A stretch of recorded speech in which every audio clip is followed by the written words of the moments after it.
Qui a tué Philippe Gléty? Sa femme, pour éviter le divorce?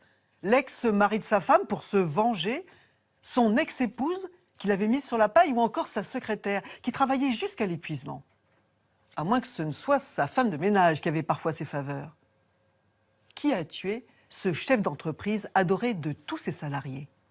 Philippe Gléty aimait les belles voitures et les jolies femmes, peut-être trop.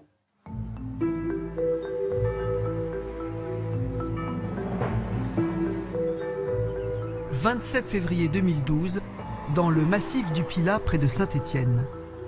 C'est là qu'habite la famille Gléty. Philippe, chef d'entreprise, Stéphanie, cadre dans une banque, et ses 2 enfants. C'est un lundi. Comme tous les lundis, je ne travaille pas, je suis à la maison. Philippe part au travail, comme chaque fois, vers 8h, 8h30. Il dépose mes enfants au passage, puisque moi, ça me permet de rester tranquille. Et puis, il va faire un tour sur le chantier de Farnay, puisqu'on a encore des artisans qui travaillent. On est à 1 mois de la livraison de la résidence, donc il y a encore pas mal de choses à piloter. Ce chantier, c'est celui de leur future maison, une grande villa qui dominera la vallée du Gier. Le grand projet de Philippe Gléty en ce début d'année. Moi, je fais mes petites affaires, mes courses, mon petit bazar de mon côté. On s'envoie énormément de textos dans la journée, parce qu'on est comme ça, on vit à travers nos textos et nos téléphones. Donc il me tient au courant, il m'envoie une photo du palmier qui a été planté le matin même. Et le dernier texto, donc je le reçois à 11h30, où je lui signifie que je rentre à la maison pour préparer le repas. Et il me dit « Ok, bisous, à tout à l'heure ». J'attends, midi et demi. C'est pas tellement les habitudes de mon époux de pas rentrer à l'heure, et surtout pas de prévenir. Les heures de l'après-midi s'égrènent. Mais le mari de Stéphanie ne donne aucune nouvelle. Et au dîner, toujours rien. Vers 22h30, Stéphanie Gléty se décide à appeler la gendarmerie de Saint-Paul-en-Jarret. Sachant qu'elle n'est pas particulièrement affolée, puisqu'elle-même dira à ce moment-là que son mari, par le passé, a pu prendre un peu de recul dans des moments où il avait beaucoup de travail. C'est possible, mon mari avait une fois pris sa voiture et avait roulé toute la nuit parce que ça allait pas. Un burn-out total et il n'y arrivait plus. Il m'avait dit « je pars ». Je sais qu'il faisait des kilomètres dans ces cas-là, il roulait, il se vidait la tête. L'opérateur, à ce moment-là, l'informe que son mari, à sa connaissance, n'a pas été hospitalisé ou n'a pas fait l'objet d'un accident et d'une intervention de notre part. Pas d'accident, Stéphanie Gléty est au moins rassurée sur ce point. Mais le lendemain, son mari ne rentre toujours pas. Vers 17h30, elle rappelle donc la gendarmerie.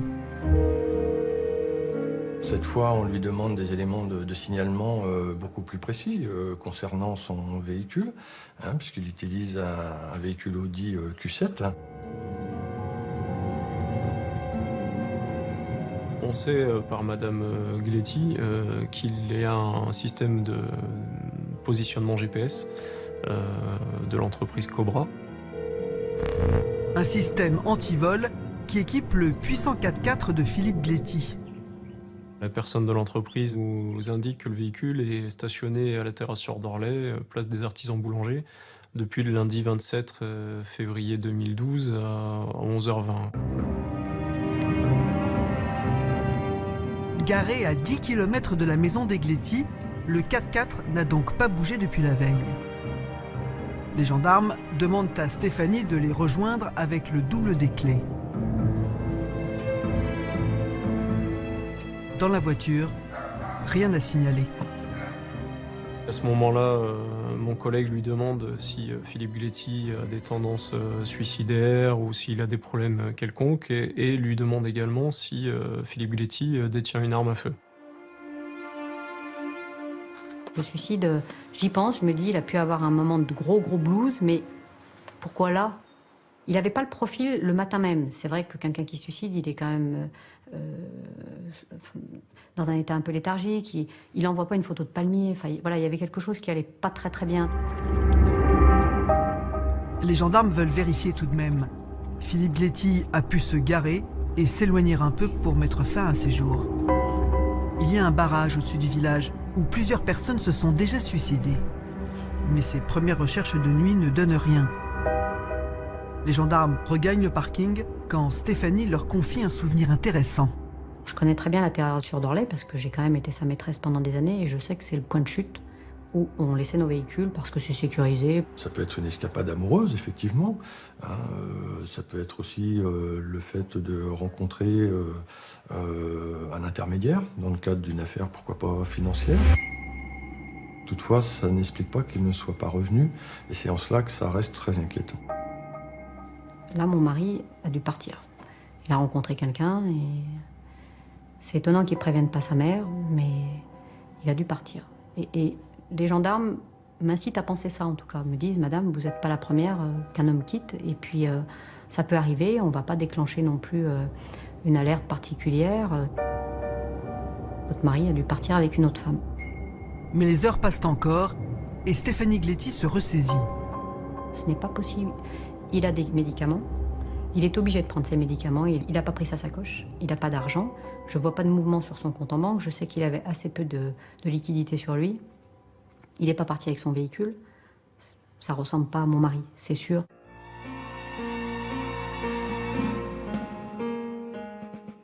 Un chef d'entreprise qui disparaît comme ça, en laissant femme et enfants sans nouvelles, la situation est suffisamment préoccupante pour qu'au 3e jour, le procureur de Saint-Étienne ouvre une information pour disparition inquiétante.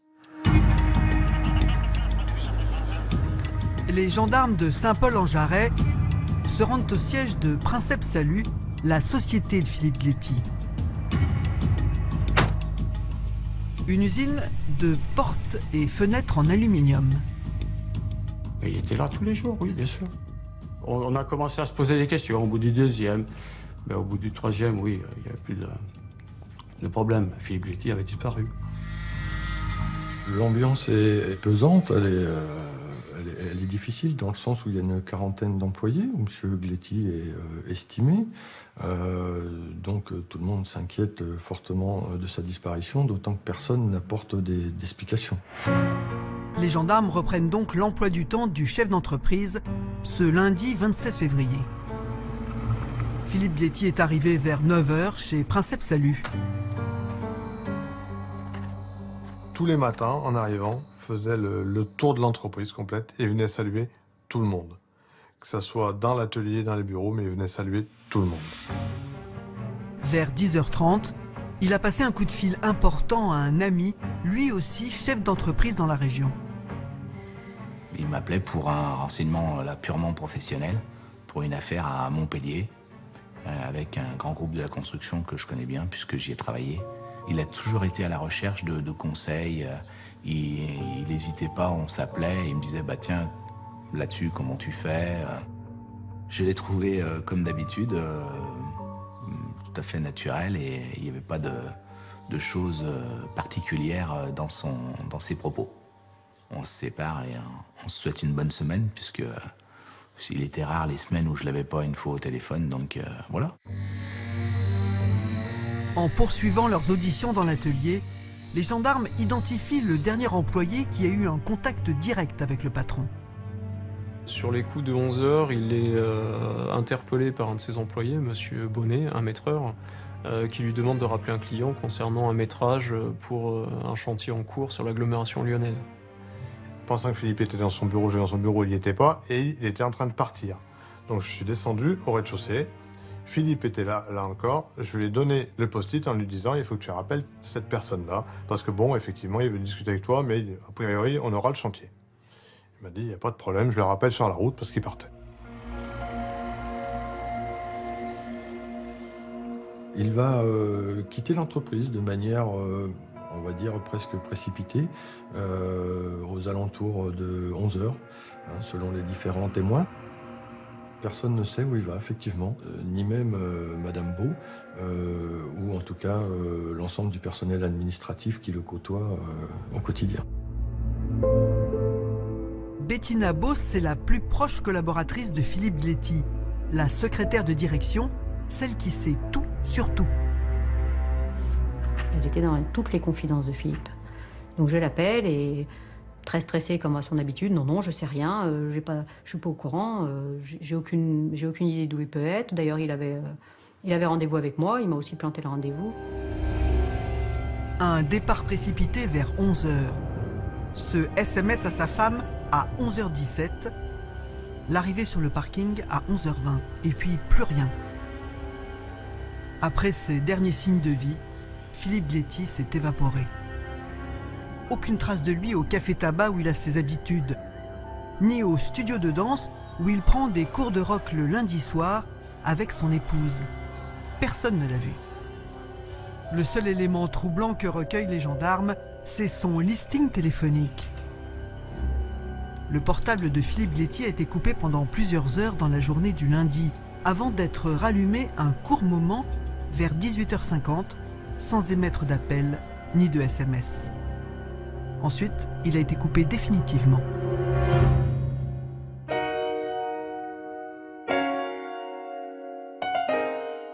Maître Buffard, vous êtes l'avocat de Stéphanie Gléty. Son mari a donc disparu. Depuis quand était-il marié? Ils s'étaient mariés depuis environ 18 mois. Ils se connaissaient depuis 2006, c'est-à-dire 5 ans plus tôt, où ils s'étaient rencontrés dans le cadre de leur relation professionnelle, puisque Philippe Gléty était industriel et que Stéphanie Gléty était sa banquière. Ils ont des enfants ensemble? Ils n'ont pas d'enfants ensemble, ils ont chacun séparément 2 enfants. Quel genre d'homme c'est Philippe Gléty? C'est un chef d'entreprise qui a réussi très bien, plutôt brillant, mais malgré tout une simplicité. Il est proche des gens. Par ailleurs, il aime les jolies voitures, il aime les beaux voyages, il aime aussi les femmes. C'est quelqu'un qui a des relations extra-conjugales assez nombreuses. Au départ, votre cliente ne semble pas très inquiète. Pourquoi? Parce que c'est un homme qui a l'habitude des fugues, on va dire, ou de la liberté? Non, elle est malgré tout assez vite inquiète. Dans un premier temps, elle ne comprend pas. Elle s'interroge, est-ce qu'il est victime d'un coup de spleen ou est-ce qu'il ne serait pas parti avec une femme?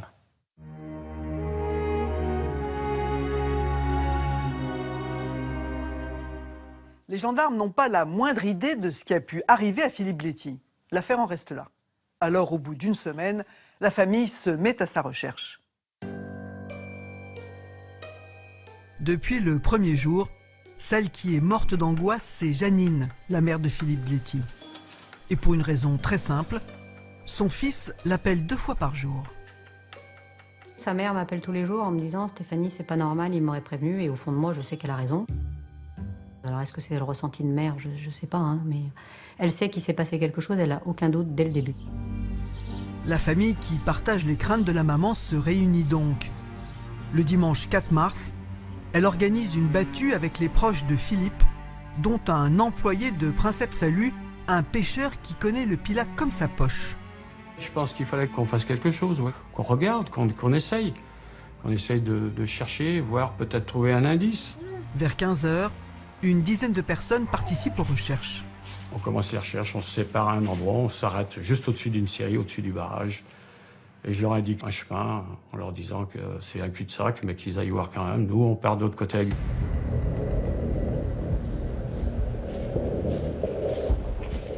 Peut-être 10 minutes après, s'être séparés, on entend Philippe.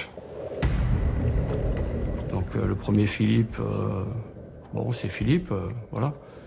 Mais le deuxième Philippe, oui, on sait tout de suite que Philippe n'est pas vivant, il est mort. Ouais. Un cri.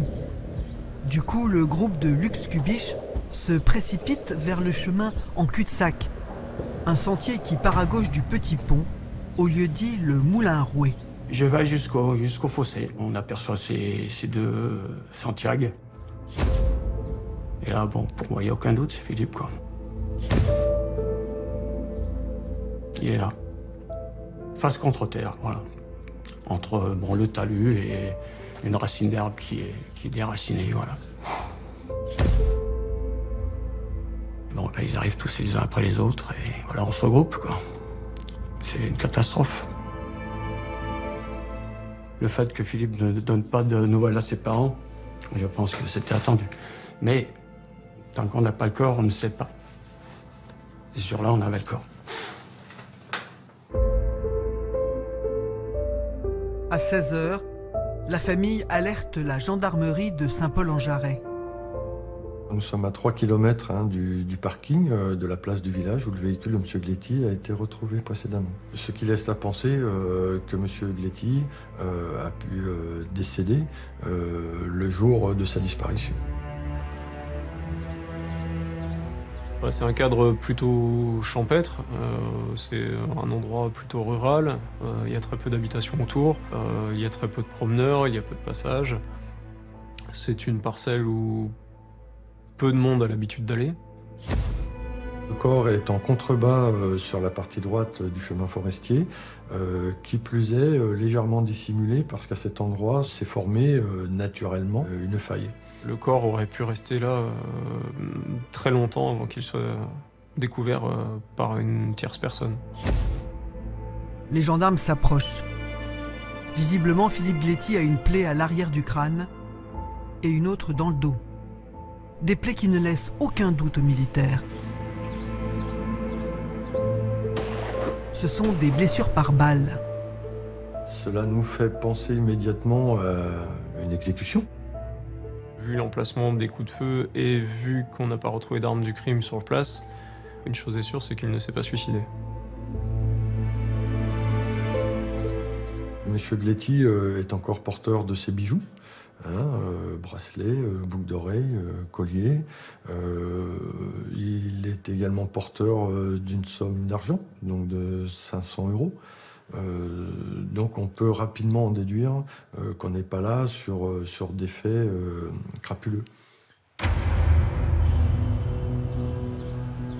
C'est la famille qui prévient Stéphanie Gletti. Donc là, c'est le trou noir. Là, je perds tous mes moyens et je tombe en état de choc, donc je me souviens plus grand-chose. Après, j'ai été retrouvée à l'hôpital et c'est tout. Pour moi, c'est toute ma vie qui s'écroule, donc là, c'est assez compliqué.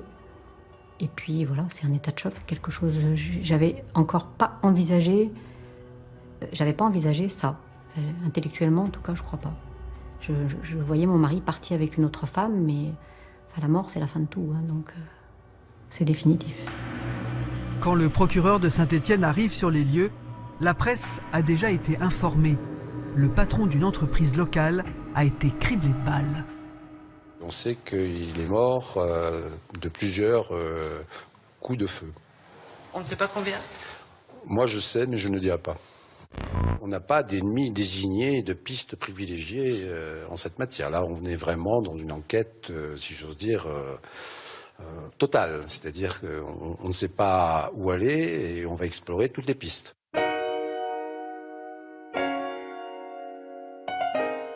Annie Corona, à l'époque, vous êtes juge d'instruction à Saint-Étienne. Une information est ouverte rapidement pour assassinat. Philippe Gletti a été exécuté. Est-ce que ça ressemble aux méthodes du milieu ? Pas du tout, puisque parmi les investigations, on fait un environnement de la victime, environnement qui nous a permis d'exclure et d'évacuer la piste crapuleuse, qui nous a permis d'exclure également la piste d'une vengeance professionnelle. Pourquoi ? Et il n'avait pas il n'était pas dans le milieu dans un premier temps, il n'était pas connu des services de police, il n'avait pas de problème particulier dans les relations qu'il pouvait avoir avec ses concurrents. Il avait reçu des menaces ? Aucune menace, et aucun membre de ses proches, de ses collègues, n'ont fait état d'un quelconque chantage en lien avec son activité professionnelle ou en lien avec une participation à une activité mafieuse ou délinquante. Philippe Gletti était un homme à femme. Est-ce que ça vous ouvre d'autres pistes, ça ? Nous sommes très vite arrivés à la piste plutôt à caractère sentimental, dans la mesure où on s'est aperçu que Philippe Gletti avait des relations extra-conjugales assez nombreuses, des ex et des actuels. Ça peut être un mari jaloux. Ça peut être un mari jaloux ou une maîtresse conduite, bafouée, avec laquelle il a rompu toute relation. Donc toutes les personnes, maîtresses, ex-maîtresses et maris des maîtresses et des ex-maîtresses pouvaient être des suspects potentiels.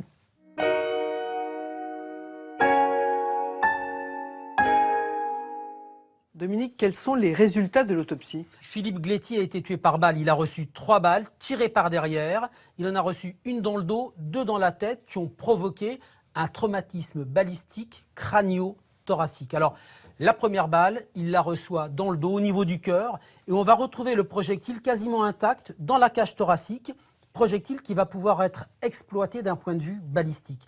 Deuxième balle, derrière le crâne, on retrouve le projectile écrasé, fragmenté dans le lobe frontal. La troisième balle, également tirée par derrière, légèrement plus sur la gauche du crâne, elle est ressortie, on n'a jamais retrouvé le projectile. C'est clairement une exécution. Il a reçu d'abord une balle dans le dos, il est tombé au sol et on l'a achevé de 2 balles dans la tête. On sait quel type d'arme a été utilisé? Alors, l'arme, elle n'a pas encore été retrouvée, mais on a un indice précieux, c'est ce projectile intact, quasiment, qui est retrouvé dans son thorax. Et c'est un projectile d'une balle de calibre 8 mm. Et le 8 mm, c'est un vieux calibre, c'est un calibre qui est tiré par un coup, une arme rare. On a réalisé, j'imagine, des analyses toxicologiques. Qu'est-ce qu'elles donnent? Rien. Aucune trace de toxique, ni médicaments, ni produits stupéfiants, et pas d'alcool non plus. Est-ce qu'on peut dater l'heure de la mort? Le légiste estime quand même, de façon assez précise, la mort qui pourrait se situer 107 heures avant 107 heures avant la découverte du corps de Philippe Gléty. Voilà pour les constatations médico-légales, voilà ce qu'on sait, mais les gendarmes et le juge vont maintenant s'intéresser à la personnalité de Philippe Gléty. Un homme fauché en pleine réussite, exécuté de 3 balles en rase campagne. Reste à lever les secrets de Philippe Gléty, à trouver ses ennemis. Les gendarmes qui plongent dans sa vie découvrent d'abord un enfant du pays. L'homme est né à Firminy en 1964. C'était une enfance paisible jusqu'à ses 10 ans où il a eu un dramatique accident de vélo. Il a eu une partie de la jambe qui a été complètement broyée et puis c'est surtout qu'il a failli perdre la vie puisque le cou avait été fortement touché, il a été balancé contre la barrière de sécurité. Donc il avait toujours cette réflexion de dire je suis en sursis de toute façon puisque j'aurais dû mourir à mes 10 ans. Et chaque jour je vais le vivre comme si c'est le dernier. Philippe Gléty n'a pas de temps à perdre. Après ses études, il entre dans une boîte de menuiserie aluminium à Saint-Étienne et il devient rapidement contremaître. Philippe Gléty, c'était un homme qui venait d'un milieu social ouvrier. C'est quelque chose qui a marqué son enfance, où il avait envie d'une réussite sociale et de plaire à ses parents, quelque part. Sur l'un de ses chantiers, Philippe Gléty rencontre une cliente, Emmanuelle. Elle devient sa compagne et son associée. Donc Philippe Gléty, je pense, manquait de confiance en lui. Et je suis quelqu'un de très dynamique, qui pousse toujours.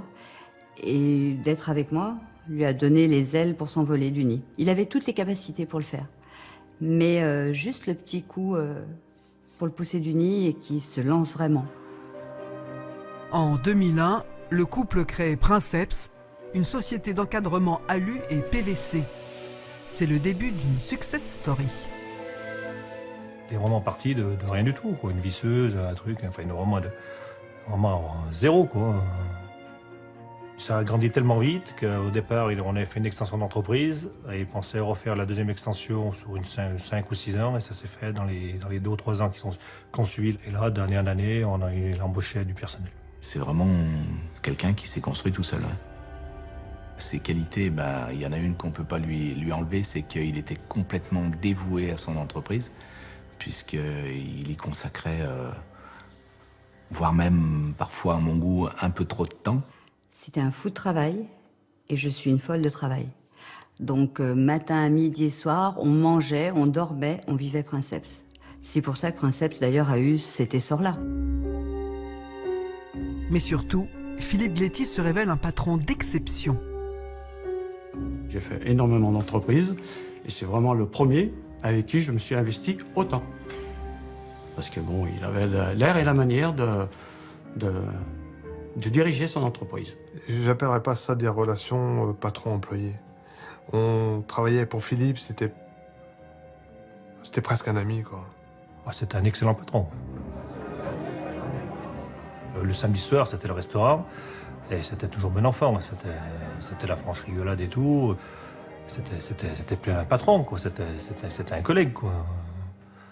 C'était vraiment des week-ends que j'ai connus nulle part ailleurs. C'est à cette époque qu'une nouvelle banquière est entrée dans la vie de l'entreprise, et du même coup dans celle de Philippe Gléty, Stéphanie Chaumet. La première fois que j'ai été dans son bureau, je m'attendais à trouver un homme en costard-cravate, comme je vois beaucoup de chefs d'entreprise. Et là, j'ai trouvé un personnage, chemise à carreaux, un peu cow-boy. Donc c'était assez décalé. On discute, je sais qu'il est avec quelqu'un, je suis également mariée, il en est parfaitement au courant. Et puis, un échange commence à se créer, plus intime. Love story et réussite.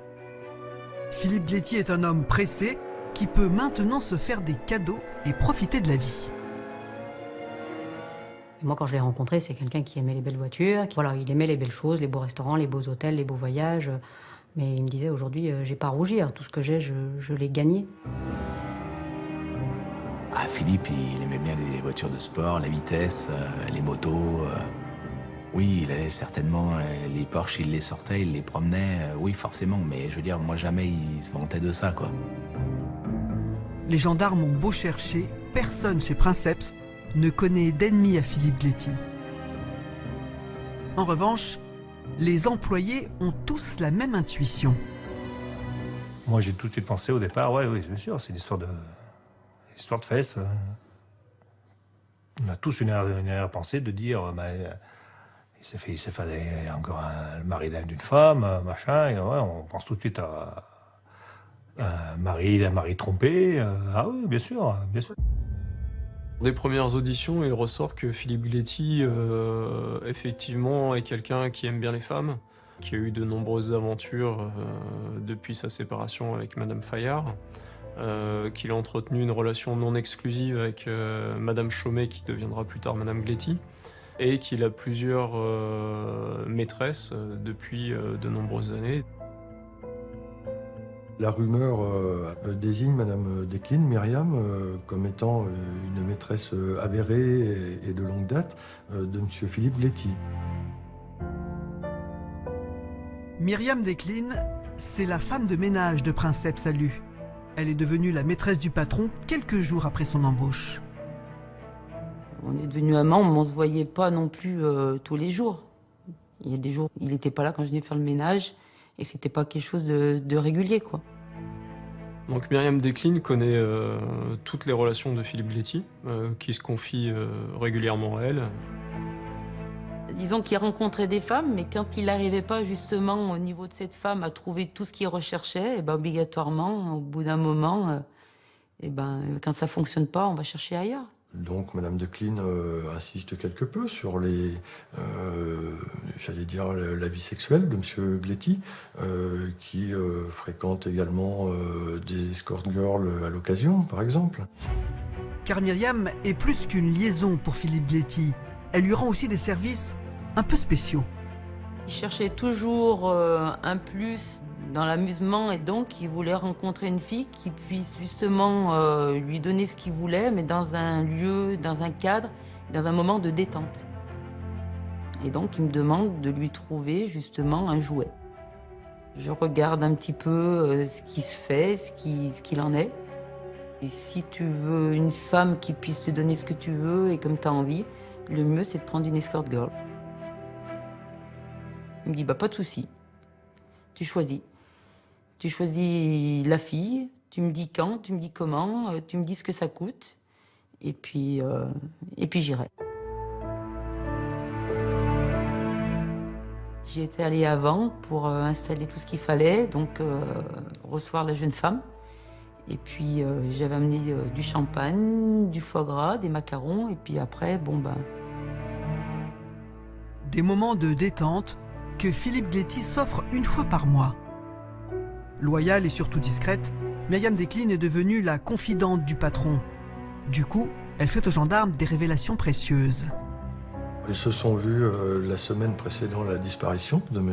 Gletti, dans un tête-à-tête, semble-t-il, d'environ 2 heures, durant lesquelles M. Gletti va se confier. Il a le désir de parler de ses problèmes de couple. Autant il était content et confiant dans l'entreprise que sur sa vie de couple, non, il pensait qu'il était pas loin du divorce, quoi. Ah ben, il me l'a dit très clairement, il me dit là on est en train de faire construire, mais je pense que dès que la maison sera finie, ça va partir en clash et de toute façon, ça va aller vers le divorce. Ça, il en était convaincu de toute façon. On a appris que Philippe Gletti avait fait des modifications concernant ses assurances-vie, concernant des dispositions qu'il aurait prises par rapport à la maison. Et il aurait également fait appel à son notaire pour effectuer des modifications testamentaires. Le notaire est aussitôt interrogé et il confirme. Le témoignage de Myriam Desclines oriente donc les gendarmes du côté de la veuve, Stéphanie Gletti. Depuis le début, l'attitude de cette femme trouble les enquêteurs. Et ils ne vont pas tarder à trouver d'autres éléments curieux.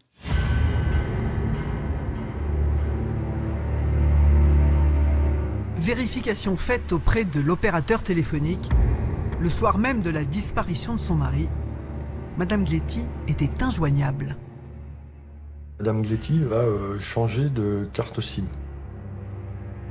Qui plus est, à compter du lendemain de la disparition de son mari. Donc c'est quelque chose de très surprenant pour quelqu'un qui peut s'attendre à recevoir des appels, par exemple de la gendarmerie, pour justement avoir des nouvelles de son époux. On lui demande de revenir à notre unité pour qu'elle nous explique un peu ce qui a pu se passer. Stéphanie Gletti aurait-elle des choses à cacher? En tout cas, elle n'a rien dit aux gendarmes de cet incident. Ma carte SIM m'a quittée à minuit le 27 février. Vous dire pourquoi, je l'ignore complètement.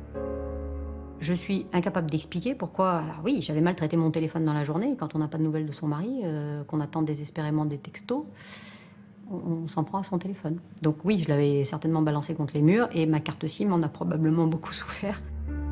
C'est un élément qui nous perturbe puisqu'on n'a plus accès aux SMS qui ont été changés quelques minutes avant la disparition de Philippe Gletti.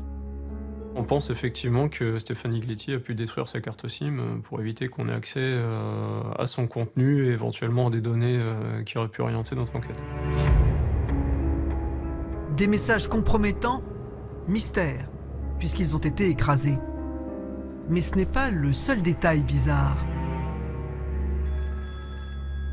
Alors lorsqu'on prend contact avec la mère de Philippe Gletti, elle nous fait part que Philippe Gletti a eu une scène de ménage avec son épouse lorsqu'il est rentré du domicile de sa fille dans les Alpes.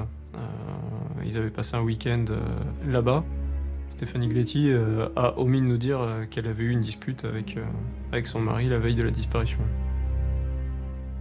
Madame Gletti va devenir suspecte, toute proportion gardée. Il s'agit d'approfondir cette hypothèse, tout simplement.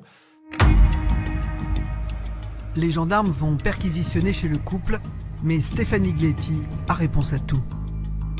Donc j'explique qu'on a une relation extrêmement passionnée, extrêmement violente des fois, parce qu'on est jaloux, parce qu'on a un manque de confiance réciproque probablement, parce qu'on sait qu'on a aussi le potentiel d'avoir des amants réciproques, donc forcément ça crée une tension, on a besoin de se trouver et trouver un équilibre. Des tensions, dit Stéphanie. Mais les gendarmes mettent la main sur un dossier plus compromettant. Un dossier que Philippe Gletti était en train de constituer pour se défendre contre sa femme. Au cours des perquisitions effectuées à son domicile, nous avons pu découvrir des photographies où effectivement, sur son corps, à divers endroits, il est constaté des traces ou de morsures ou d'hématomes. Madame Gletti elle-même reconnaîtra qu'elle a pu se conduire de cette manière. Un climat conjugal tendu, des photos de traces de coups, une carte SIM qui grille au mauvais moment. De quoi aggraver le malaise des gendarmes qui font une autre découverte grâce à des écoutes téléphoniques. Alors Madame Gletti nous répond qu'à sa connaissance, son mari ne détient pas d'arme. Or, il est avéré que effectivement, M. Gletti détenait une arme dans ses affaires personnelles à son bureau et que cette arme a été dissimulée avec la participation de Madame Gléty elle-même. Donc au départ, on se dit que cette arme elle a été cachée peut-être pour des problèmes de déclaration, mais elle a pu également servir à tuer Philippe Gléty. Ça peut être l'arme du crime. Maître Buffard, à ce stade de l'enquête, votre cliente est clairement dans le collimateur des gendarmes. Qu'est-ce que c'est que cette histoire d'arme cachée? C'est très simple. Elle sait que son mari a une arme, qu'il l'avait à l'entreprise. Et elle va téléphoner à la nièce de Philippe Gléty, qui est une de ses plus proches collaboratrices à l'entreprise, en lui demandant si elle sait où est cette arme. Elle va lui demander uniquement ça. Puis, quelques heures plus tard, la nièce de Philippe Gléty lui la rappellera pour lui dire qu'elle a planqué l'arme. Pourquoi lui dira-t-elle? Tout simplement parce qu'il n'a pas de port d'armes, ni de permis de détention d'armes, et que comme il a disparu, si des investigations ont lieu, si on retrouve cette arme et si Philippe Gléty réapparaît, il risque d'avoir des problèmes. Est-ce que les analyses téléphoniques ont permis de géolocaliser précisément Stéphanie Gléty au moment du meurtre et de la disparition? Oui, et c'est un élément qui va d'ailleurs l'innocenter très rapidement, puisque la géolocalisation de son téléphone démontre qu'au moment de la disparition et dans les heures qui suivent, elle est à son domicile. Est-ce que votre cliente était au courant des relations extra-conjugales de son mari? Non. Stéphanie Gléty, certes, soupçonne son mari d'avoir peut-être occasionnellement une relation extra-conjugale, mais elle ne sait pas, elle ne connaît pas la réalité de la vie extra-conjugale de son mari. La jalousie, ça peut faire un bon mobile. La jalousie aurait pu faire un très bon mobile, l'intérêt financier aussi. Les enquêteurs, encore une fois, dans un premier temps, vont creuser de ce côté-là. Relations extra-conjugales, intérêt financier. C'est vrai et c'est naturel que dans un premier temps, elle fait figure des suspects. Et alors? Très rapidement, les enquêteurs s'aperçoivent qu'elle n'a aucun intérêt à l'avoir fait disparaître. Et puis encore une fois, qu'au moment présumé de sa disparition, elle est chez elle.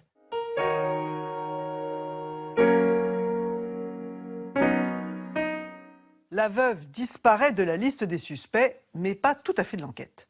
Car la juge explore maintenant une nouvelle piste, celle de l'ex-mari de Stéphanie, Philippe Trahen. Quand il a découvert 5 ans plus tôt que sa femme avait une liaison avec Philippe Gléty, il l'a très mal pris.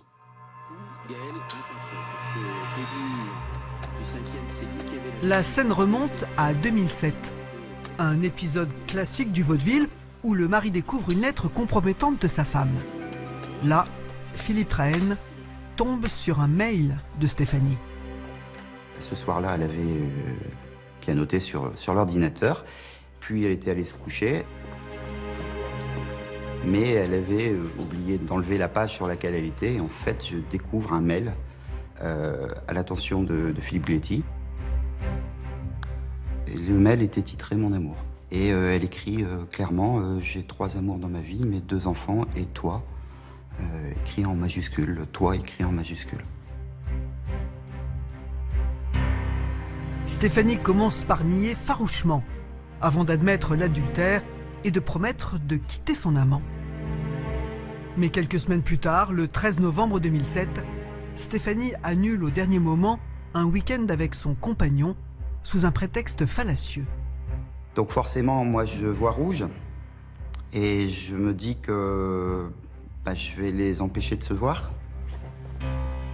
Et je me suis bêtement dit qu'il n'allait pas la voir parce que j'allais aller lui crever les pneus de sa Porsche.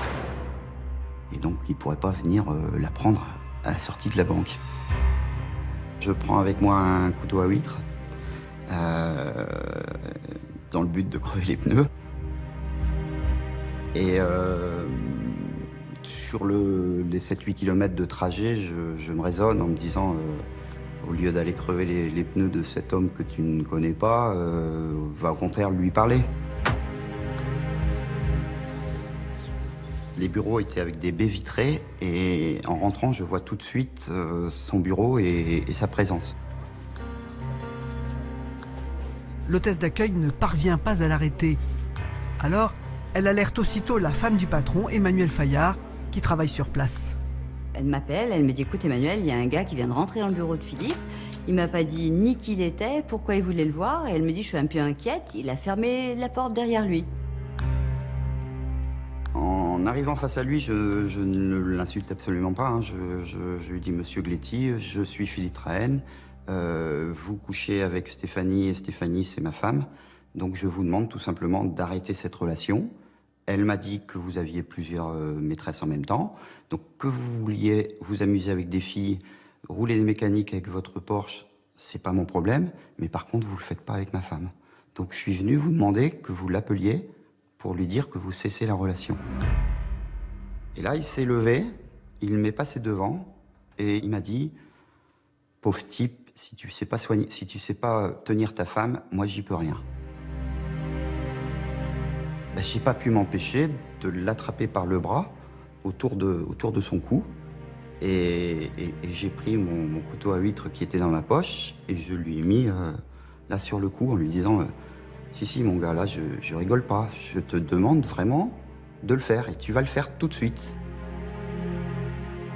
Donc il s'est rapproché de son bureau et a commencé à décrocher le combiné et à faire le numéro de Stéphanie.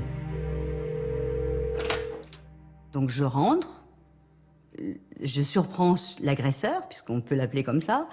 Il se retourne vers moi, aussi surpris que moi de le voir, et je lui dis « Bonjour, vous êtes qui ?» Il me dit « Et vous ?» Je lui dis « Ben, je suis la femme de celui que vous tenez en respect. » Donc là, j'étais un petit peu dans une situation particulière. En fait, il m'a dit « Enchanté, votre mari saute ma femme. » Super. Donc j'ai découvert comme ça que Philippe Gletti avait une relation avec Stéphanie Chaumette. Donc qu'est-ce que je fais? Je frappe. Donc je lui ai mis un aller-retour et je me suis acharnée sur lui et c'est finalement l'agresseur avec son petit couteau à huître qui me disait « Arrêtez madame, arrêtez madame ». C'était le monde à l'envers. En même temps, Stéphanie décroche de l'autre côté. Philippe Gletti était un peu embarrassé entre sa femme qui lui parlait et la Stéphanie au téléphone. Il l'a envoyé bouler, je me fous de toi, j'en ai rien à cirer, c'est terminé entre nous. Et puis, elle m'a demandé tout simplement de sortir de l'entreprise. C'était un homme blond, je voyais que ses yeux bleus, j'aime ma femme, et je comprends pas. Et le soir même, je suis rentrée à la maison, je lui ai pris les clés de la maison et je l'ai mis dehors. Quant à Stéphanie qui vient de se faire congédier par son amant, elle rentre chez elle. Philippe Trahen, son concubin, lui pardonne et la vie reprend. Une nouvelle maison et un grand mariage à l'été 2009. Un mariage avec fête au château. Et 4 jours après le mariage, eh ben, plus de son, plus d'image. La Stéphanie a disparu. Elle ne rentre pas à la maison. Les enfants non plus. Elle est partie avec les enfants. Et elle m'envoie tout simplement un message, un texto, pour me dire « Je ne suis pas très bien, j'ai besoin de prendre du recul. » En fait de recul, Stéphanie va s'installer avec Philippe Gletti. Et si c'était l'humiliation de trop pour Philippe Trahen? Et si l'homme avait ruminé sa vengeance pendant 3 ans? Ça, c'est un événement qui est beaucoup plus proche de la disparition de Philippe Gletti. Et c'est un deuxième élément, en plus de l'agression et de la première relation adultérine, qui finalement n'a jamais pris réellement fin. Donc c'est un élément à creuser et on peut se dire que effectivement Philippe Trahen est une piste. C'est peut-être même une double piste, car surprise. Après l'installation de Stéphanie et de Philippe Gletti, leurs ex se sont rapprochés. Philippe Trahen s'est mis en ménage avec Emmanuel Fayard. On découvre également qu'Emmanuel Fayard, suite à la séparation d'avec Philippe Gletti, a intenté des procès pour récupérer des sommes relativement importantes suite à son licenciement pour faute grave de l'entreprise. On avait un contentieux professionnel et personnel parce qu'il m'avait trompé. Notre histoire sur Princeps se termine très mal, surtout pour moi, qu'il ait aidé jour et nuit pendant 8 ans Il a récupéré tous les lauriers de la gloire et je me suis retrouvée jetée comme un Kleenex. Donc ça fait quand même un bon mobile également pour le couple Train-Fire. Les gendarmes ont suffisamment d'éléments pour aller interroger le couple et perquisitionner sa maison. Les choses étaient sérieuses pour eux, hein, et donc ils ont immédiatement commencé, avant même toute interrogation, de me demander de m'asseoir à mon bureau, de ne pas bouger, et ils ont perquisitionné tout mon bureau. C'est dans une chambre au fond d'une armoire qu'ils découvrent une arme. C'était un calibre avoisinant de l'arme du meurtre. Mais M. Trahen n'était pas du tout au courant qu'il y avait cette arme. Donc là, forcément, ils me font venir et ils me demandent ce que ces armes le font là. Moi, je les découvrais, donc je ne le savais pas. Ils me disent, vous savez qu'avec une arme comme ça, on peut tuer? Je leur réponds, bah oui, je sais, hein, j'ai été tireur d'élite quand j'étais à l'armée. Là, ils deviennent du coup beaucoup plus suspicieux puisqu'ils découvrent des armes. Donc là, ils me mettent les menottes. Donc, suspecté complètement. Arme du crime, mobile. Monsieur Trahen n'avait plus de femme, moi j'avais plus de boulot, on était les coupables parfaits. Armes, voitures, documents, ordinateurs, tout est saisi. Philippe Trahen est aussitôt conduit à la gendarmerie. Sa compagne, Emmanuelle Fayard, qui est en déplacement, est convoquée pour le lendemain. Mais quand elle arrive, c'est l'effervescence. Les gendarmes tiennent un nouveau suspect. Les perquisitions ont eu lieu en même temps chez toutes les femmes qui gravitaient autour de Philippe Bléty. Pendant qu'une équipe interrogeait le couple Trahen-Fayard, d'autres gendarmes se rendaient donc chez Bettina Beau, la secrétaire du patron. Elle était complètement dévouée à Philippe. Bettina, c'est vraiment un rôle de bras droit, c'est-à-dire c'est quelqu'un qui sait tout sur l'entreprise et qui doit, elle aussi, prendre des décisions à un moment ou à un autre pour accompagner le chef d'entreprise. Et effectivement, elle tenait complètement ce rôle. Certainement plus qu'une secrétaire, c'est certainement devenu aussi la meilleure amie. Parce qu'à titre privé, elle sait beaucoup de choses. Quand ça n'allait pas au niveau de son divorce, je sais qu'elle a été là. C'est quelqu'un qui est parti tout de suite sur l'installation avec Philippe, qui n'a pas du tout hésité à démissionner pour se mettre avec lui. Donc c'est vraiment la numéro 2 et la confidente très proche.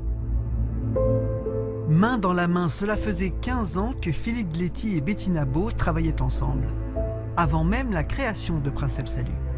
Mais aux gendarmes, Bettina Beau fait une révélation beaucoup plus intime. Bettina Beau entretient des relations amicales et des relations sexuelles avec Philippe Bléty depuis 1996. Les relations se sont un petit peu espacées, puis dernièrement, il continue à avoir des relations avec Bettina Beau, parfois rapides, parfois plus longues, parfois à l'entreprise, parfois à l'extérieur. Voilà, ce sont des relations intimes, tout à fait ponctuelles. Cette fois, Bettina Beau entre de plein pied dans le cercle des suspects tracé par la juge, maîtresse délaissée et mari jaloux. C'est d'ailleurs son mari, Philippe Beau, qui accueille les gendarmes. La perquisition, on en avait parlé avec Bettina quelques jours auparavant. Je lui avais dit, tu sais, en tant que proche collaboratrice de Philippe Bléty, très certainement, on aura droit aussi à une perquisition. Mais comme on n'avait rien à se reprocher, voilà, j'en étais pas plus inquiet que ça. Hein. Comme ailleurs, les gendarmes saisissent les véhicules, les ordinateurs, les documents. Puis ils demandent au mari de Bettina, qui vend des antiquités sur Internet, s'il possède des armes. Je dis oui, j'ai des armes, je leur montre les armes, donc j'ouvre le tiroir de la table où les armes sont enfermées. Sur les 5 ou 6 qui sont présentes, l'un des gendarmes me dit « Mais en ce qui concerne celle-ci, il me la désigne du doigt, comment vous savez que c'est un calibre 8 mm ?» Alors je trouve la question un petit peu stupide. Bon, d'abord, 1, parce que c'est une arme qui m'appartient, donc je connais son calibre. 2, j'ai fait un petit cavalier pour la présenter. Alors je dis aux gendarmes, mais oui, j'en suis certain, c'est un 8 mm, c'est une arme qui m'appartient, donc je sais ce que c'est. Et il insiste en me disant, mais vous êtes certain du calibre? Oui, je suis certain du calibre. Donc je veux m'en emparer pour leur montrer. Tout de suite, ils m'interdisent de toucher les armes, ils mettent des gants et les armes sont saisies et placées dans des sachets individuels. Ces armes sont d'autant plus intéressantes dans le sens où elles sont de différents calibres et ce sont des armes de poing, donc susceptibles de correspondre aux faits.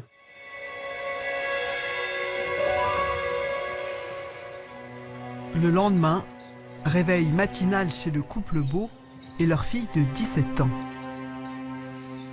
On se lève à peu près vers 6 heures, puis chacun commence à se préparer de son côté. Et je me souviens parfaitement, je sors de la cuisine et puis j'arrive dans le salon. Bettina est habillée, elle est prête à partir, elle est assise à la table du salon et elle pleure. Bettina Beau semble à bout de nerfs, en train de craquer. Son mari s'approche pour la consoler.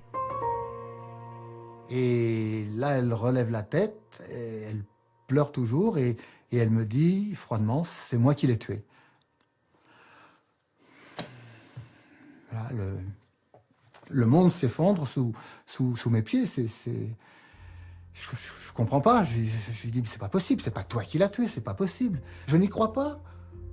Je la connais, ça fait 24 ans qu'on vit ensemble, ça peut pas être elle. Si, c'est moi qui l'ai tué. Mais je lui dis, mais pourquoi tu l'as tué? Je l'ai tué parce que j'en avais marre de lui, parce que je ne pouvais plus le supporter. Je lui dis, on tue pas les gens parce qu'on en a marre. Bettina Beau demande à son mari de la conduire à la gendarmerie. C'est 30 minutes de trajet qui me paraissent une éternité. Oui, bien sûr, bien sûr. Je fais attention à elle parce que j'ai peur qu'elle se jette sous une voiture. Enfin voilà, c'est une ambiance terrible. C'est un robot, hein, c'est un robot. Elle voit rien, elle n'entend rien. C'est uniquement arrivant devant la grille de la gendarmerie qu'elle me dit brutalement, je sais que ça va te paraître idiot, mais je t'aime toujours. Voilà.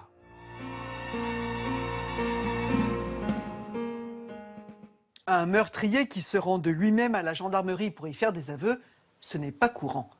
D'autant que Bettina Beau semblait insoupçonnable. Ce jeudi 8 mars 2012, c'est mobilisation générale à la section de recherche. Placée aussitôt en garde à vue, Bettina Beau fait des aveux circonstanciés. Elle avait, la veille au soir, décidé de prendre une arme qui appartenait à son époux. Elle indique avoir chargé cette arme avec des balles. Elle avait dissimulé cette arme dans le coffre de son véhicule. Dès 9h30 le 27 février, Bettina Beau commence à envoyer des textos à son patron pour lui tendre un piège. Elle lui a fixé un rendez-vous par l'envoi d'un SMS puisqu'elle n'a pas croisé M. Gletti le matin des faits. La teneur des messages est en tout cas sexuelle. C'est une situation qui a pu se produire par le passé. Elle savait pertinemment que M. Gletti n'y serait pas forcément opposé et ne serait pas surpris. Il est 11h quand Philippe Gletti quitte l'entreprise pour son rendez-vous coquin. Ils sont deux à partir, pas de manière simultanée, puisque effectivement il fallait éviter un quelconque soupçon de la part de l'entourage professionnel.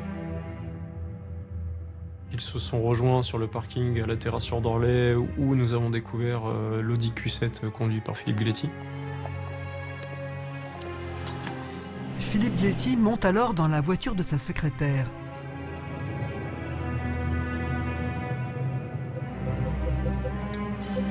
À 3 km, elle s'arrête. Il descend le premier. Elle lui dit qu'elle va poser son sac à main dans le coffre. Puis elle s'est saisie de l'arme qu'elle avait prise à son domicile. Le couple marche le long de la rivière, l'un derrière l'autre. Et donc elle va s'approcher de M. Gletti qui lui-même, semble-t-il, est occupé au téléphone à écrire un SMS. Qui fume, qui semble l'attendre, qui semble un peu piétiner, on peut dire. Et elle s'en approche à 2 mètres, et tandis qu'il est de dos, effectivement, elle va reconnaître tirer à plusieurs reprises. Elle voit M. Gletti qui se retourne et elle dit qu'elle continue à tirer. de façon assez machinale, jusqu'à ce que l'arme se vide et qu'elle n'entende plus de coups de feu. Le récit d'un guet-apens. Car Bettina Beau y tient, ce meurtre n'a rien à voir avec un crime passionnel. Bettina Beau nous dira qu'elle a eu cette idée au cours de week-end qu'elle a passé dans la famille avec son mari, entre autres, simplement pour régler son problème. Et son problème, c'est une pression, selon elle, démesurée au travail qu'elle subit au quotidien, hein, donc principalement des exigences de M. Gletti toujours croissantes, et elle a choisi cette solution. D'abord, le rebondissement dans l'affaire du chef d'entreprise de la Loire, retrouvé mort le week-end dernier à Doisieux. Sa secrétaire a avoué le meurtre. Elle a été mise en examen pour assassinat et placée en détention.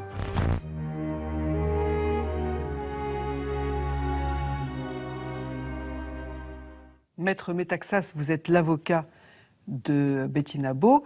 Votre cliente vous a-t-elle expliqué pourquoi elle avait avoué? Elle n'avait pas d'autre choix, dans la mesure où des investigations avaient été diligentées et surtout, l'arme du crime a été saisie à son domicile. Et pendant 10 jours, elle n'a rien dit. Est-ce qu'elle a pensé qu'elle pouvait s'en sortir? Elle aurait pu prendre la fuite après avoir commis son forfait. Et en réalité, le sentiment qui est le mien, et sans doute qui a été le sien, c'est qu'elle a attendu qu'on vienne la chercher. Et jusqu'au dernier moment, elle y a cru à cette possibilité de passer entre les mailles du filet, mais une fois qu'elle a vu que l'étau se resserrait sur elle, elle a compris qu'il n'y avait pas d'échappatoire et qu'elle devait faire face à cette responsabilité. Et je crois qu'elle a vécu en réalité son aveu comme un véritable soulagement. Elle n'a jamais pensé à se suicider après Elle dit que si. Elle dit que la dernière balle du revolver était pour elle. Mais lors de son passage à l'acte, Bettina s'est comportée comme un automate. Enfin, elle ne l'a pas fait, elle ne s'est pas tuée. Elle n'a pas pu se tuer parce qu'elle a vidé le chargeur sur Philippe Gletti. Elle a tiré autant de fois qu'elle a pu. Et lorsqu'elle a réalisé la portée de l'acte, il n'y avait plus de balles pour elle. Elle ne cache absolument rien, ni la préparation, ni le guet-apens par SMS, ni la réalisation. Tout ça semble extrêmement bien préparé et calculé. Ça lui ressemble à votre cliente? Pas du tout. Il y a un décalage absolu entre ce petit bout de femme, c'est une femme avenante, jolie, et les faits qu'on lui reproche. Un assassinat perpétré avec une résolution et de façon mécanique. Je sais qu'elle a vidé un chargeur de revolver. Si on ne me le dit pas, je ne peux pas le croire. Sa dangerosité interne, sa dangerosité psychiatrique, psychologique, ce sont les experts qui le disent, c'est le temps de son passage à l'acte. Avant, elle n'était pas dangereuse, et surtout, après, elle ne l'est pas davantage. Bettina Beau, c'est son passage à l'acte criminel, c'est le temps d'appuyer sur la gâchette.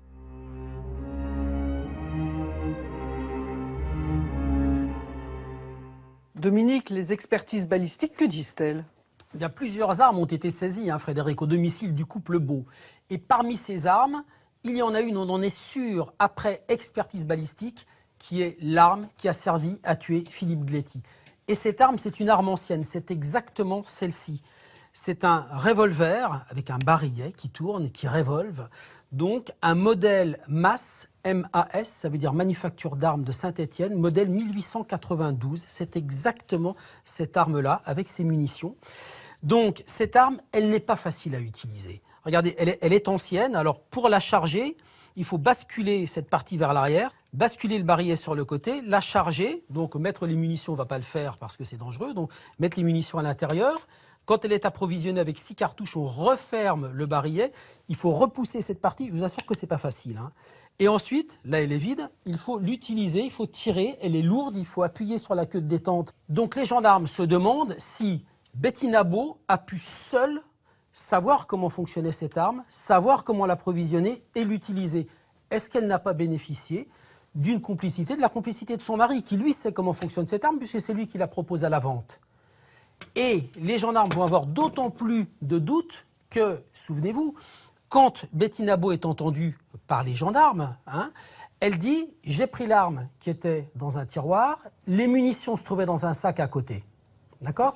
Et ça ne colle pas avec les constatations que vont faire les gendarmes lors de la perquisition du domicile du couple Beau, parce qu'eux vont retrouver effectivement l'arme où elle l'avait dit, c'est-à-dire dans ce tiroir, mais les munitions, elles ne sont pas à côté, elles sont dans le grenier. Alors on saura plus tard que Philippe Beau, craignant la perquisition des gendarmes, a éloigné les cartouches de l'arme parce qu'on n'a pas le droit de garder des cartouches à côté d'une arme, mais ça on le saura plus tard. Pour l'instant, la question que se posent les gendarmes, c'est est-ce que Bettina Beau a agi seule ou bien est-ce qu'elle a bénéficié d'une complicité et son complice, est-ce que ça ne pourrait pas être son mari?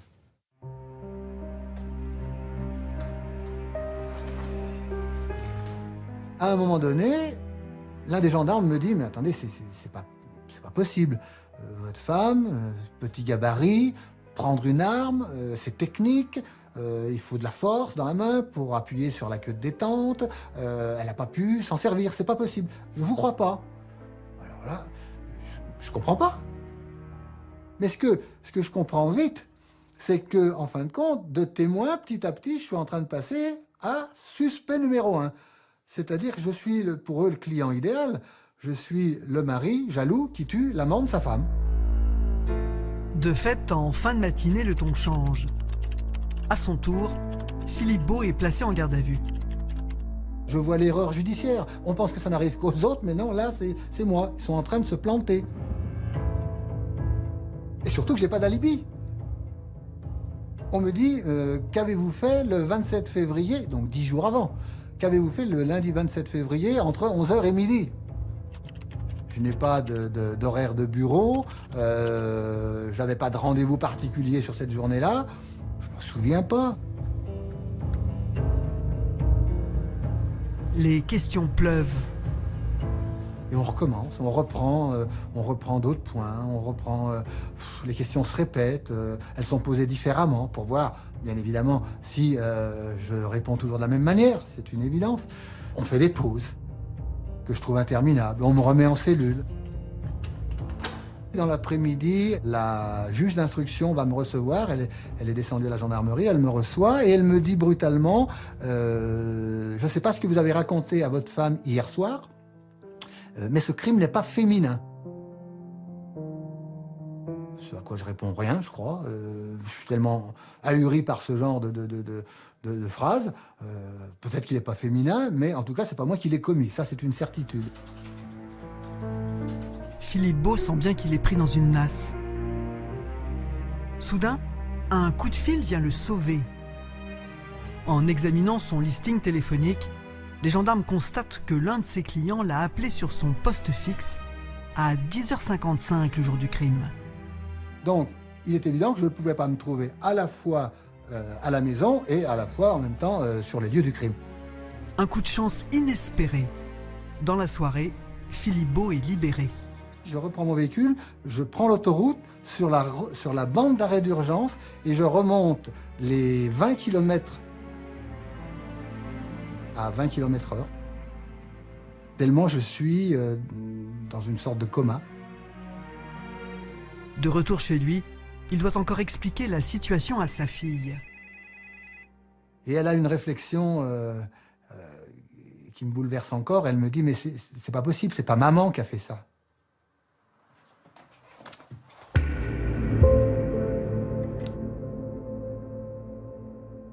Madame la juge, pourquoi avoir dit à Philippe Beau que ce n'était pas un crime féminin? Dans les annales judiciaires, les meurtres commis par les femmes sont plutôt des empoisonnements ou des meurtres avec un mode opératoire un peu plus fin, un peu plus raffiné que l'utilisation d'une arme à feu. Donc c'est la raison pour laquelle je pensais à cette époque-là que ce type de crime était plutôt masculin. Et cette arme est particulière, je crois. C'est un revolver avec une manipulation très particulière au niveau du chien. Donc c'est la raison pour laquelle j'ai décidé de faire une remise en situation dans mon bureau, donc en donnant l'arme à Bettina Beau pour être sûre que c'était bien elle qui l'avait utilisée. Et alors elle arrive à manier ce chien? Elle y est arrivée assez difficilement. Elle s'y est reprise en plusieurs fois, elle était en panique, elle était pas très sûre d'elle. Et au bout de 4 à 5 tentatives, elle y est arrivée. Est-ce que vous avez vraiment soupçonné Philippe Beau? Je l'ai vraiment soupçonné, oui, parce que c'est un homme qui ne travaillait pas, qui était effectivement un mari trompé, Sa femme passait de nombreuses heures et s'investissait beaucoup au sein de l'entreprise Princeps. Il pouvait être jaloux. Donc, dans la mesure où on n'avait pas encore tous les éléments de l'enquête, à ce moment-là, je soupçonnais d'avoir été présent au moins sur les lieux des faits. Est-ce qu'il savait, Philippe Beau, qu'ils couchaient ensemble, Bettina et Philippe Gléty? Il nous a déclaré qu'il savait que son épouse et Philippe Gléty avaient eu des relations dans le passé. Et il nous a affirmé qu'il pensait que ça s'était arrêté. Il nous a dit qu'il ne savait pas que leur relation avait à nouveau redémarré. Le 25 mai 2012, la juge organise une reconstitution. C'est exceptionnel, la famille de la victime a tenu à y assister. La personnalité de Bettina Beau, les liens qu'elle entretenait avec Philippe Gléty, ont vraiment, pour toutes et tous, fait qu'il y avait une forme d'incompréhension totale par rapport aux agissements de Bettina Beau et par rapport à la violence de ces agissements. Bettina Beau accepte de rejouer la scène de l'assassinat.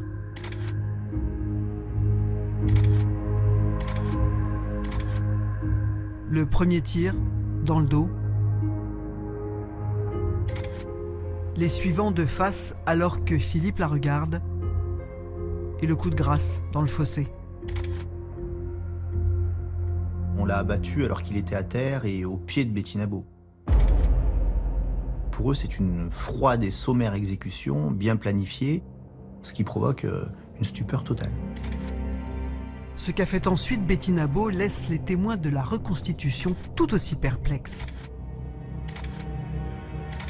De façon assez surprenante, elle retourne là où M. Gléty est tombé. Les coups de feu ont provoqué sa chute dans un petit fossé. Elle lui fait les poches.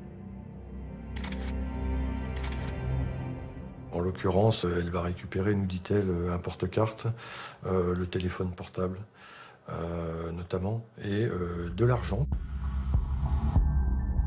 Bettina Beau quitte les lieux. Elle monte dans un endroit où il y a peu de passages.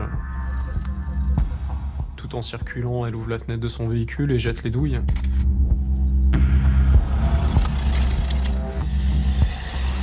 Bettina Beau conduit ensuite les gendarmes à Lorme, près de Saint-Paul-en-Jarret. C'est là qu'elle a fait laver sa voiture et qu'elle s'est débarrassée du porte-carte de Philippe Gléty. Puis elle a pris de l'essence et jeté le portefeuille.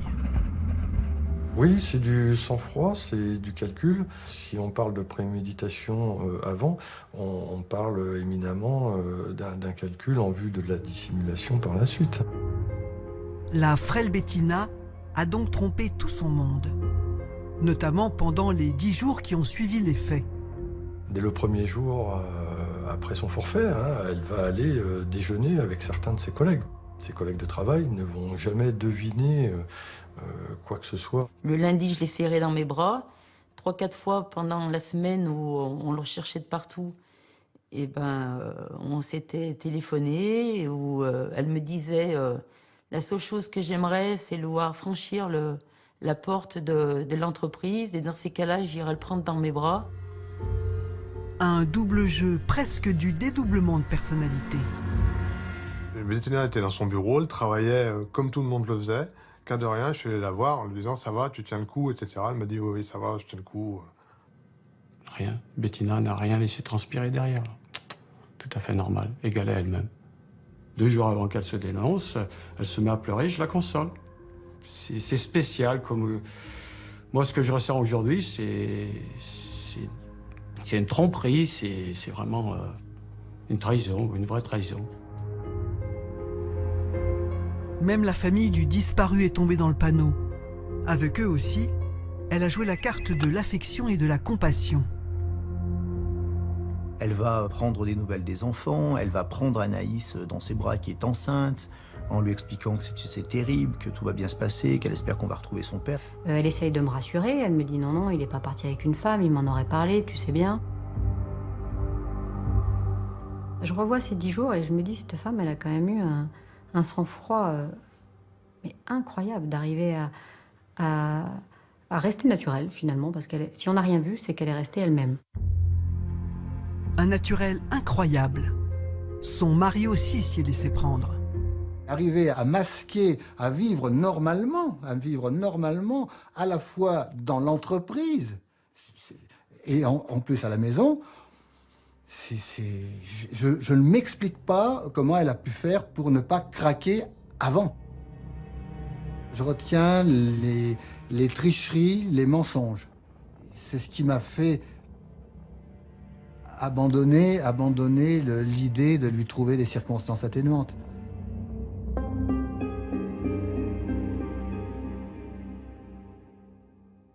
Maître Buffard, pendant 10 jours, Bettina Beau va jouer la comédie. Elle va jouer si bien d'ailleurs que son mari n'y verra que du feu. C'est une manipulatrice pour vous ou c'est une femme qui se surpasse dans ces moments de danger? Je crois que c'est quand même quelqu'un d'assez machiavélique. Car pendant cette période-là, elle fait preuve d'un sang-froid extraordinaire.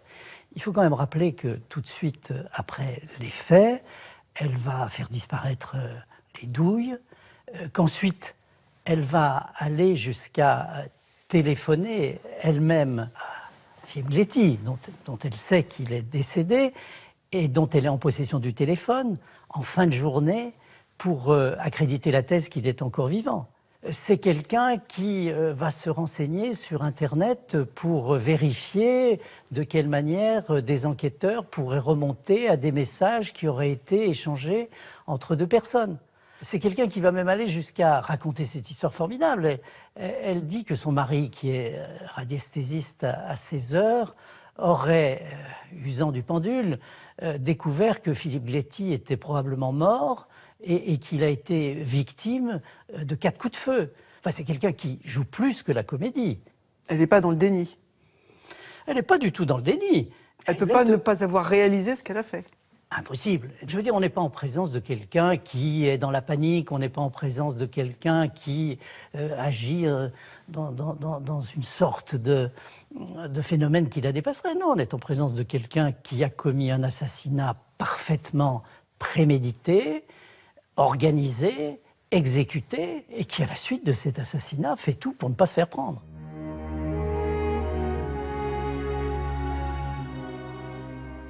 Si Bettina Beau avoue son crime sans difficulté, elle a encore du mal à l'expliquer. Ce sont les enquêteurs et la psychologue chargée de l'examiner qui vont découvrir la clé du drame dans son histoire personnelle. Un mobile hors norme.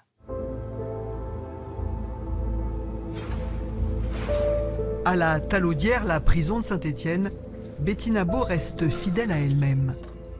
Enfant modèle, élève modèle, employé modèle, elle fait une détenue exemplaire. J'ai eu cette sensation d'avoir une jeune adolescente devant moi, en fait. Quelqu'un qui n'avait pas grandi, qui parle de papa, de maman, qui a des mots enfantins. Née dans la région lyonnaise en 71, Bettina Beau a grandi à la campagne. Son père était artisan, sa mère aide-soignante à l'hôpital. Ils travaillaient tous deux beaucoup. Elle a connu une enfance solitaire. Depuis toute petite, elle n'exprime rien, elle ne dit rien, elle se fait toute petite. Elle est discrète. Oui, c'est ça. Oui, elle est emmurée dans le silence. Elle ne se plaindra pas. Dans notre famille, on ne se plaint pas. Ça vient peut-être de l'éducation, c'est possible. On ne se plaint pas, on prend sur nous. C'est une part de timidité aussi. Parce que prendre sur soi, c'est de la timidité, on ne s'extériorise pas. Pas de plainte donc, pas de cris, pas de larmes, pas de mots. Même quand la petite Bettina est victime d'abus sexuels. Elle est partie en vacances avec une amie de son âge, et ses parents, et son père a eu des attouchements vis-à-vis de Bettina, donc elle a subi quand même. Elle a un peu de la maltraitance, quoi, psychologique, c'est terrible. De vivre des choses comme ça pour une gamine. Et comme elle ne nous disait rien, donc malheureusement, on n'a pas pu l'aider.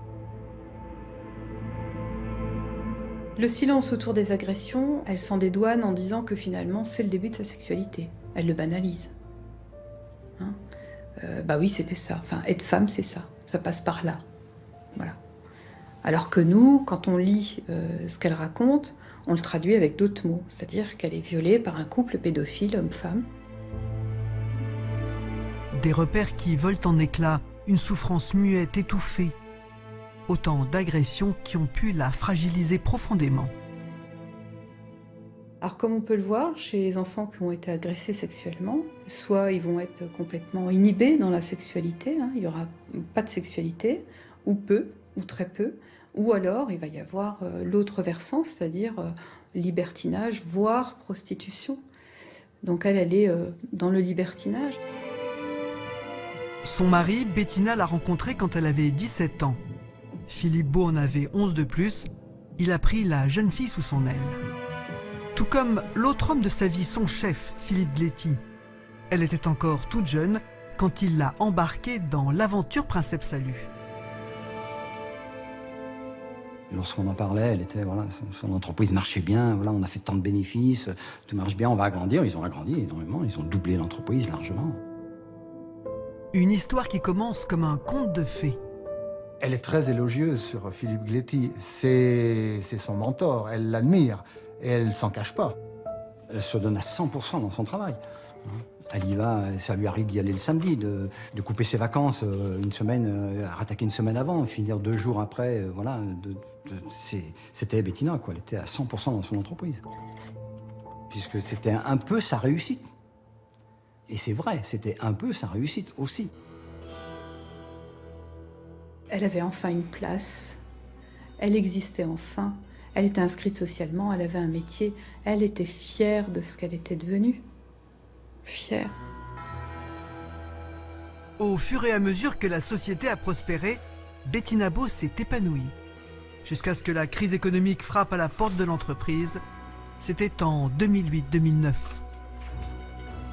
La comptabilité s'est compliquée. Il a fallu jongler avec les chiffres, boucher les trous, une spirale. Et je pense qu'il était arrivé à un niveau où Bettina ne suffisait plus toute seule à pouvoir assurer tout ce qui était relance téléphonique, tout ce qui était suivi de la trésorerie. Il m'en parle le soir, évidemment. Et il me dit, je pense que je suis arrivée à son maximum. On n'ira pas au-delà. Le gentil patron change. Il devient intraitable, parfois même cassant. Lui décidait de tout. Si elle décidait d'un petit quelque chose, si ça lui allait pas, non, c'était nul, voilà, c'est ça. Et ça lui plaisait pas trop, bien entendu. Ce qui est sûr, c'est qu'il lui mettait la pression en lui mettant en évidence qu'elle n'était plus à la hauteur pour le poste. Ça, c'est certain. Et peut-être il attendait d'ailleurs une démission de sa part. Une pression permanente. Elle ne relançait pas suffisamment les clients qui étaient mauvais payeurs. Il l'a obligé à prendre son véhicule pour aller dans les entreprises qui ne payaient pas les factures, pour essayer de récupérer l'argent. Il lui faisait ce reproche, l'argent ne rentre pas dans les caisses, elle en était en partie responsable. Elle n'y arrivera pas. Elle fait face à son impuissance. Et là, ça devient hyper compliqué. Plus Bettina Beau se bat pour sauver Princeps Salut, moins elle semble trouver grâce aux yeux du patron. Elle était hyper tendue par rapport aux réflexions, par rapport à son travail, à cette mésentente dans les décisions qui étaient prises par Philippe Gléty. Elle n'avait plus de vie en dehors de son entreprise, il n'y avait plus rien qui l'intéressait, quoi. Princeps Salut ne sort pas du rouge. La secrétaire de direction semble prisonnière d'une situation qui la dépasse. Elle ne pouvait pas démissionner. C'était pas possible. C'était cette entreprise, c'était un peu comme son enfant. On démissionne pas de son enfant. Et cet enfant, elle l'a eu avec Philippe Gléty. Dur en affaires, Philippe Gléty le devient aussi en amour. Elle accepte même l'inacceptable. Enfin, je veux dire, elle accepte de faire une fellation dans l'atelier juste à côté, là, en vitesse, pour calmer la pression, par exemple. Bettina était plus un peu un jouet sexuel, donc un sextoy pour Philippe, quoi. Quand il avait une envie, un besoin, comme il savait que Bettina était libertine et que ça pouvait aller très vite. Donc elle aurait mérité certainement plus de reconnaissance et plus d'attention par rapport justement à ces instants qui sont quand même des instants privilégiés et qui pour une femme peuvent être importants. Et à un moment donné, elle va quand même s'apercevoir que ça ne peut plus fonctionner. Et c'est ça qui va faire monter la pression. C'est pas son corps, c'est pas la sexualité qui va lui permettre de résoudre la comptabilité de l'entreprise. Ça ne marche pas.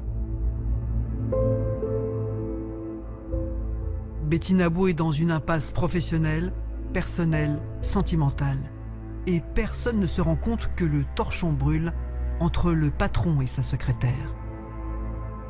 Elle n'est pas harcelée, mais elle est tellement transparente, elle est tellement à arrondir les angles avec tout le monde que personne à aucun moment ne pourrait imaginer que Bettina souffre.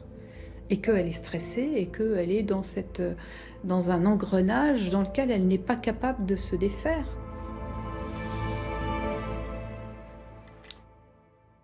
Madame la juge, c'est vous qui avez demandé à une spécialiste de la souffrance au travail d'expertiser Betty Nabo.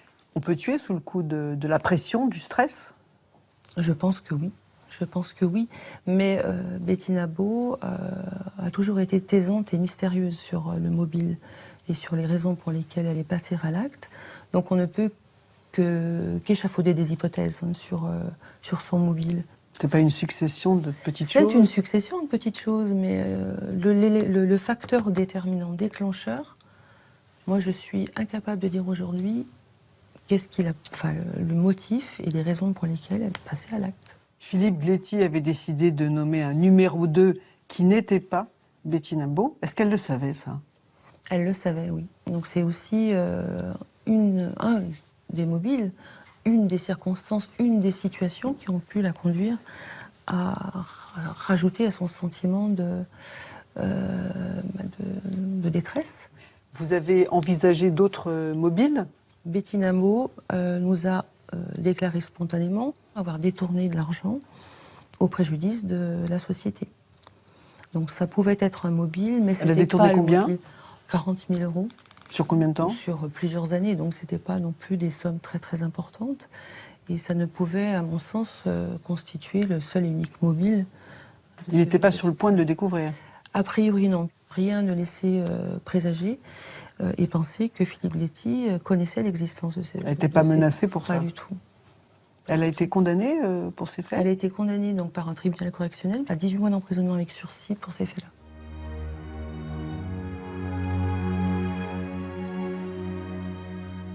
Maître Métaxas, le procès arrive. Vous semblez touché par cette femme. Comment comptez-vous la défendre? J'ai la conviction, et c'est ce qu'on a fait, que Bettina doit s'expliquer avec ses propres mots, qu'elle raconte à la fois comment elle a perpétré cet assassinat, et surtout parce que c'est la question du procès. Pourquoi? Et pourquoi alors? Bettina a eu le sentiment qu'elle ne pouvait plus faire autre chose que tuer celui qu'elle a institué comme responsable de tous les échecs de sa vie. Et du coup, elle s'est dit, il faut que je mette un terme à cette spirale-là. C'est comme un trop-plein de pression qu'il faut libérer d'un coup. Le problème, c'est que les employés de Princeps Salut n'ont jamais remarqué cette pression dont vous parlez. Et ils ont dit aussi qu'ils n'ont jamais vu Bettina se plaindre. Ces gens qui disent que Bettina n'était pas sous pression sont incapables d'avancer un autre mobile. Et le problème de Bettina, c'est que pendant toute sa vie, jusqu'à cet assassinat, elle était seule, avec personne à qui parler, personne à qui se confier. Et jusqu'au bout, elle a vécu ce sentiment de solitude. Lorsqu'on arrive à un moment de sa vie où on a accumulé trop de choses, qu'on n'a plus d'échappatoire, on est capable de faire n'importe quoi. C'est profondément humain ce qu'elle a fait. Vous diriez qu'elle entretenait avec Philippe Gléty des rapports maître-esclave, dominant-dominé, quelque chose comme ça? C'est des rapports en tout cas qui sont complexes. Bettina a le sentiment qu'au départ, elle est son alter ego sur ce plan de séduction. Et très rapidement, elle va se rendre compte qu'en réalité, elle n'est rien d'autre qu'une maîtresse parmi les autres. Et au bout d'un moment, je crois qu'elle a craqué. Bettina s'est dit, moi aussi j'existe. Et pour exister, elle l'a tué. Et paradoxalement, ça a marché. C'est-à-dire que lorsqu'elle a assassiné Philippe Gléty, elle s'est libérée. Elle s'est libérée de l'emprise de son mari, elle s'est libérée de l'emprise de son travail, et elle s'est libérée de l'emprise de Philippe Gléty. Betty Nabo sait qu'elle sera condamnée. Comment appréhende-t-elle ce procès? Elle a une appréhension L'appréhension qui est la sienne, c'est pas la peine. L'appréhension qui est la sienne, c'est de devoir raconter cela devant la famille de la victime et devant sa famille. C'est ce qu'elle craint le plus, Bettina, c'est le regard des autres. C'est pas la peine. Le procès de Bettina Beau s'ouvre devant les Assises de la Loire le 21 mai 2014. Bettina Beau est apparue très effondrée, baissant la tête. Mais on sentait qu'elle souhaitait vraiment s'exprimer. De voir sa fille qui est dans le box des accusés, et puis en plus qui est coupable. Voilà. Quoi dire pour défendre son enfant? C'est difficile de défendre. Elle a commis l'horreur, c'est vrai. Elle a été un monstre, je dirais, à un moment de sa vie, à un petit moment. Et comment on fait? En tant que père, c'est pas facile. On n'a pas les mots, puis est-ce qu'il y a des mots seulement? Dès l'ouverture, l'accusé s'adresse aux parties civiles. Bettina Beau, immédiatement, elle leur a demandé un pardon qui était impossible, tout en disant qu'elle apporterait toutes les réponses à leurs questions. Mais une fois encore, Bettina Beau prend sur elle, ce sont les autres qui parlent à sa place. Deux visions s'affrontent. D'un côté, celle d'une femme avide de pouvoir et prête à tout. La première impression, c'est chez Bettina Beau, celle d'une ambition professionnelle déçue, celle d'une ambition professionnelle contrariée. Et je crois que nous tenons là, à mon avis, toute la genèse de cette affaire. Et c'est une femme qui a une force de caractère certaine. Et que le sexe est un instrument pour elle de ce pouvoir. De l'autre côté, celle d'une femme harcelée, humiliée, bafouée. Elle a quand même un dévouement pendant 20 ans, c'est pas neutre. Après, que ce soit frustré parce qu'elle n'a jamais rien eu en retour, je peux l'entendre également. Ça doit être très très frustrant de jamais pouvoir envisager une vie commune. De toute façon, Philippe ne se serait jamais mis avec une femme comme ça, c'était évident. Oui, certes, elle est la bonne à tout faire, voilà. Sauf que c'était juste une bombe atomique en sommeil. Et qu'à force de frustration et d'accumulation, voilà, un jour la bombe explose. Mais il y a beaucoup de gens aujourd'hui dans le cadre du travail qui vivent des pressions telles que oui, peut-être qu'un jour il y aura d'autres Bettina dans le banc des accusés. Un témoignage surprise va venir bousculer les débats, celui de l'époux de l'accusé, Philippe Beau. Sa déposition finie, il revient vers la barre. Un souvenir important a ressurgi, dit-il. Une confidence de Bettina, peu après la disparition de Philippe Gléty. Mes parents ont de l'argent, mon frère a de l'argent, on pourrait investir de l'argent dans cette entreprise pour la sauver. Et après, je me suis dit, mais si ça se trouve, elle avait peut-être envisagé de supprimer Philippe Gléty et de reprendre l'entreprise après comme patronne, ou du moins comme actionnaire. Ce témoignage a jeté un froid terrible dans l'enceinte de cette cour d'assises, puisque quelque part il la crucifiait. Il l'a crucifiée. Quel poids aura ce témoignage dans la décision des jurés?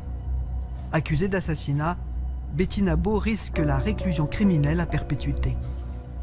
En demandant 18 ans de réclusion, constater quand même que j'étais loin du maximum légal, ce qui démontre que j'ai bien compris les frustrations de Bettina Beau, qu'elle pouvait légitimement ressentir et la façon dont elle pouvait avoir le sentiment d'être utilisée, d'être traitée.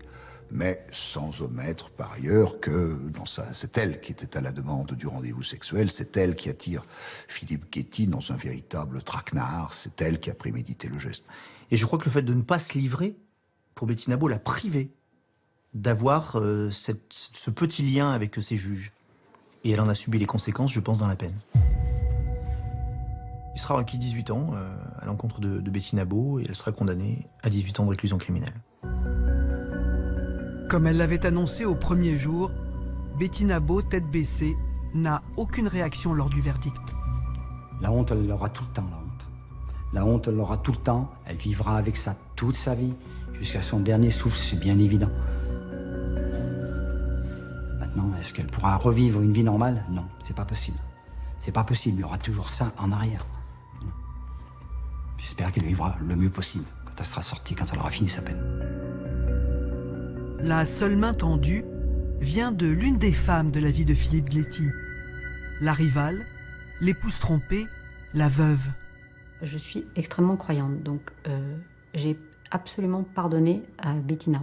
Parce que je ne crois pas qu'elle ait avoir de la rancœur envers cette femme. J'ai plutôt envie qu'elle se reconstruise, mais très sincèrement, qu'elle se reconstruise et qu'elle arrive après, quand elle sortira, à avoir une vie structurée, retrouver du travail, et parce que ça ne va pas revenir.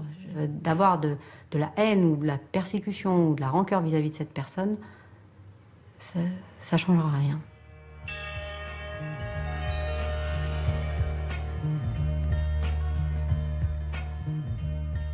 Bettina Beau a accepté sa condamnation. En prison, elle a divorcé, elle a repris des études, et ses parents et sa fille viennent régulièrement la voir au parloir.